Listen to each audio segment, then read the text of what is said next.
Hello there.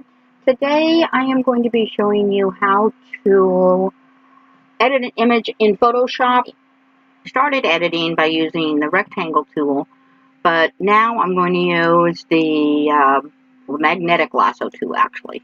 And I'm going to do that because I am going to let it draw the lines for me. So now that we've cut out the background, we're going to start adding stuff in.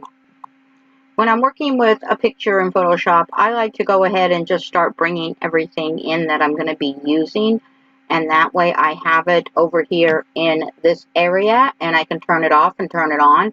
So as you can see, I turned on this picture of my granddaughter Callie that I am going to be adding, and now I am also going to be going back and filling in the background. So I am going to start turning on some layers that I have already imported. Normally you might just embed an object, but I made it this way to make the quicker video. If you wanted to embed the object, you would go up here to File, Place Embedded, find the object, and put it in there. But I've already got them in here in the layers. It's time to start bringing the branches back in. If you remember in the original picture that I showed you, there was branches, and I used those branches for a couple of reasons. Biggest reason is to cover up anything that might look kind of funky, and to make Callie and her mother look more conducive to each other, like a wedding party should, as well as the bouquet. So I'm going to go up here and start turning the branches on. I don't like this sticking up here, so I'm going to fix that. So as you can see, I played around with the branches and tried to cover up some of the flaws. The only thing left to do now that is Callie here. You can see the cutout from her hair here.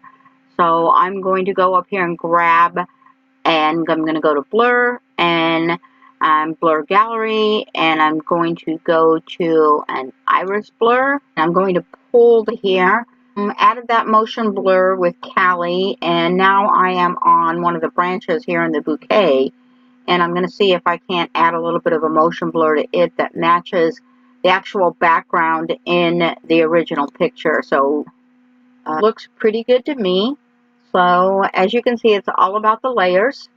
And one thing with Photoshop, once you get used to it and learn, is learning how to do your layers, learning how to turn layers on and off so that you can sometimes see what's behind them, because you're like, wait a minute, what's going on?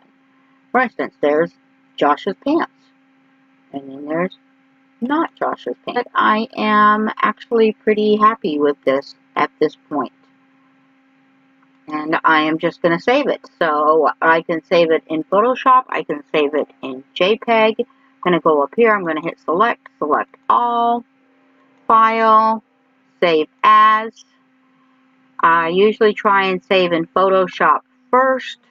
We're going to, I will go back and save it as a JPEG. So I just click OK.